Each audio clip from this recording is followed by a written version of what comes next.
Hello, hello. Good morning, everyone. Happy Saturday. Really excited to share this recipe with you this week. Talk about fast, easy, budget-friendly, and more importantly, delicious. So I'm just going to give it a second and then I am going to get rolling. So anybody have any fun plans for the weekend? It's Halloween weekend. I know there's all kinds of strolls and parties and different things happening. Are you doing anything fun this weekend?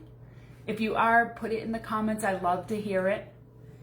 So, all right, so I can see people are coming in, so I'm gonna go ahead and get started. For those who don't know me, my name is Sherry. I help overworked women answer what is for dinner. It's my very favorite thing to do. And going to share this, somebody's trying to call me, sorry, so I'm getting distracted. Oh, good morning, Christine. So I'm gonna share this Italian chicken recipe. Really simple, really, really good, you guys. So how I'm gonna start with prepping the chicken, okay? So if you have really thick chicken breasts and you wanna make cutlets out of them, I like to use the close and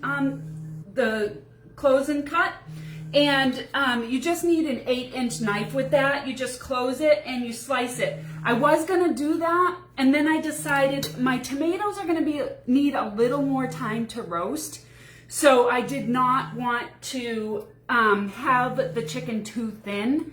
So I decided to keep it the size that it is. I did cut my chicken breasts in half because we don't need that size. So what I'm gonna do, you guys, is I just put it in our resealable bags. And what I'm gonna do here is I'm just going to lightly tenderize it, okay? So this is our meat tenderizer. I have shared this before, but one side is flat and one side has sharp edges, and those are perfect for when you're marinating. Especially pork chops, you guys, because pork chops can tend to be a little tough. So if you use this side and you tenderize it and then you add your marinade, you let that sit for a period of time, mwah, delish. Cook it on the grill, it's amazing. So, so I'm just gonna lightly tenderize this. I'm not gonna go crazy. I just wanna tenderize it a little bit, flatten it a little bit, but not too much. Okay, so that's how I'm gonna do that. Those are the resealable bags I talk about all the time. I've had mine for years, you guys, years. And all you have to do is put them in the dishwasher and easy peasy. So this, you guys, I wanted to share my flexible cutting mats this morning because I don't talk about these enough. They're very inexpensive and they're awesome to have.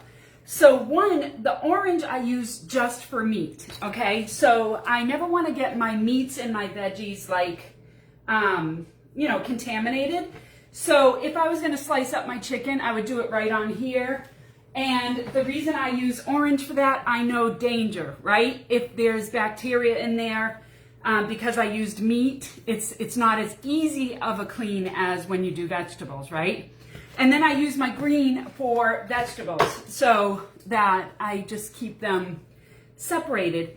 And I like to put them on top of my main board if I'm doing a recipe like this where I'm going to be swapping between meat and vegetables. So I just wanted to share that with you guys. So what I've already started with the garlic, you guys, because it calls for 8 garlic cloves. And I was like, you guys do not need to watch me do 8 garlic cloves, okay? So I'm just gonna show you one for the newbies. Hi, Kim. Hi, Catherine. Hi, Christine. So you guys, no need to peel. You just pop it in, okay? Give it a good squeeze. And then the handy dandy tool, so you don't have to touch it.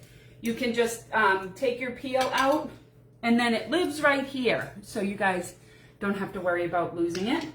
So I have 8 garlic cloves, okay? And 1/4 cup of olive oil. I'm gonna do 1 tablespoon of Italian seasoning. Now, I love our Italian seasoning, but you can get Italian seasoning at the store. But it's for our seasonings, 1 capful is 1 tablespoon. So if you do a capful, you know you're all set.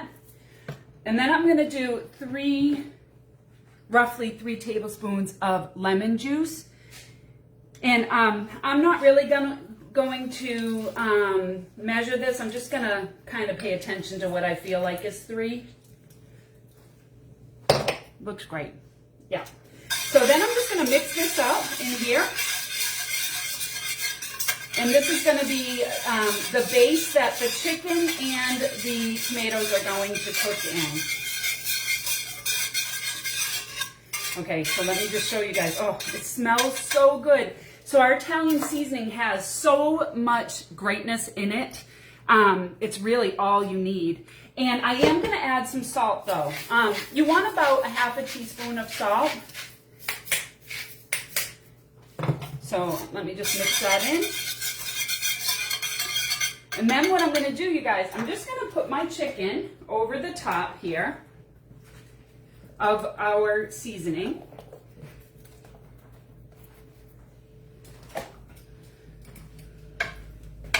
And I'm gonna just see how I'm just flipping it in here. I'm rubbing it in so that the seasoning gets all over. Just gonna flip my chicken and kind of just mix it in.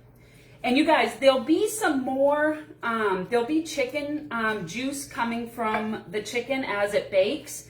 So it's gonna add even more liquid. And then obviously our tomatoes have a lot of juice in them also. So then you guys, we take two packages of grape tomatoes. And I'm gonna put this all around here too. And I'm just gonna toss this. Now you guys, it's okay if it's not tossed really good, because what's gonna happen is at the end, when this is cooked, okay, I'm gonna take my chicken out and I'm gonna add just 1 tablespoon of butter. And I'm going to use my mix and chop, and I'm going to chop up these tomatoes, okay? So it makes a nice tomato sauce. And then I can add my chicken back, all right? You guys can top this if you like cheese. You could do Parmesan cheese. You could do mozzarella cheese. It doesn't get easier than this, right? You guys, the smell it just smells so good. So you guys, how long did that take us to make a 1-pot meal? Now you could cook pasta on the side with this, or rice, or something that you like on the side with this. And you could, like I said, you could top it with cheese. Hi everyone. So I'm using our 8x13 stoneware bake pan. And this has the coating on the outside. So it's really nice to take from oven to table and look like you're using a serving piece. But we do have natural clay stoneware as well. And you guys, the reason I wanted to feature the stoneware today is because it is on sale right now until the 31st of October, okay? So if you have stoneware and you want to add to your collection, if you have no stoneware and you've never cooked with stoneware, food just comes out great on stoneware, and 25% off is definitely the time to purchase it. So I'm just gonna add, you guys, some breadcrumbs to the top of my chicken, and the recipe actually calls for croutons.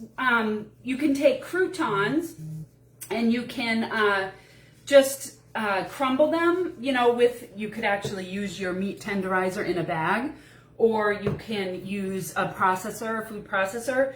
But my thought kind of was like, well, isn't ground croutons really breadcrumbs? That's just my thought.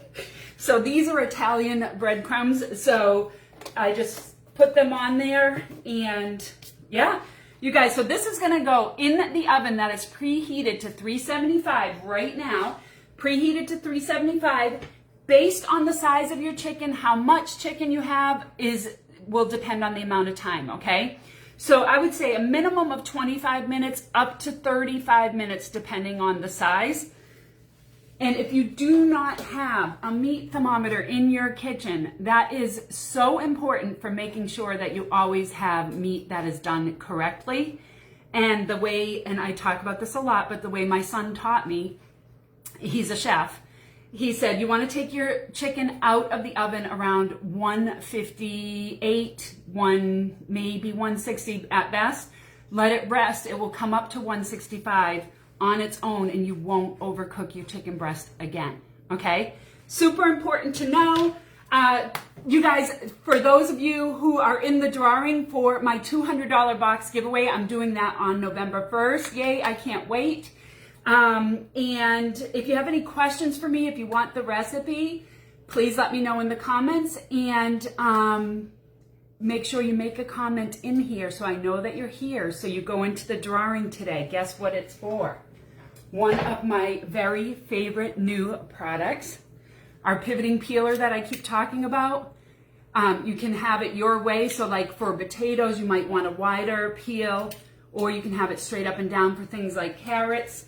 It's very sharp and you can go up and down, and it's so easy, you guys. And today's prize for being here live is the pivoting peeler. So I'm gonna do that drawing right after this, okay? So you guys, let me know if you have any questions, and we will see you soon. We'll see you next week. And in the comments, you guys, if you have certain recipes you wanna see, I've been reaching out to my VIPs and asking them what type of recipes they wanna see. It's really important for me to make sure that you're getting what you're looking for.